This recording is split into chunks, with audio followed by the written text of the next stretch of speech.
2025ના રોજ cyber crime police સ્ટેશનમાં એક ગુના નોંધવામાં આવી હતી, જેમાં જે ફરિયાદી છે એક સિનિયર સિટીઝન છે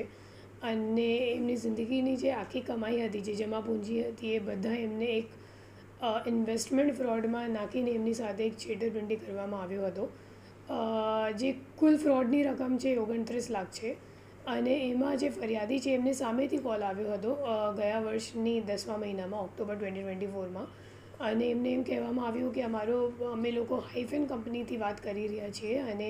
તમે અમારી કંપનીમાં અગર ઇન્વેસ્ટ કરો તો તમને 17% વધારે રિટર્ન મળશે વાર્ષિક.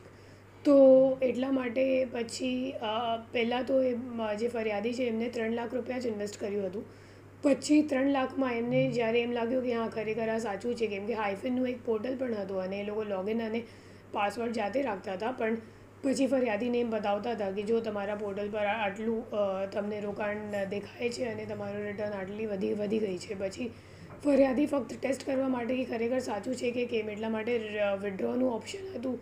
તો એમાં એમ કીધું સામેવાળાને કે મારે વિડ્રો કરવાનું છે. તો પછી વિડ્રો કરીને જ્યારે સામેવાળાએ પૈસા પરત આપી દીધા તો એમને એમ લાગ્યું કે ખરેખર કદાચ સાચું હશે, તો એમને હજી જે સેવિંગ્સ હતી એમની તો ઇન્વેસ્ટ કરી નાખી. પછી જ્યારે ફરીથી ઇન્વેસ્ટમેન્ટ કરવામાં આવ્યું જાન્યુઆરી 2025માં, પછી એ લોકોએ સામેવાળાએ કોઈ પણ પૈસા એ લોકોને ફરિયાદીને પરત નથી આપી અને એમની સાથે છેતરપિંડી કરી. પછી જ્યારે એ લોકોએ ફોન ઉપાડવા પણ બંધ કરી દીધું ત્યારે ફરિયાદીએ 1930 પર કમ્પ્લેન્ટ કરીને એક સાયબર ક્રાઇમ કમ્પ્લેન્ટ નોંધાઈ, જે કમ્પ્લેન્ટ ઉપર તપાસ કરીને અમે લોકોએ ગુનો દાખલ કર્યું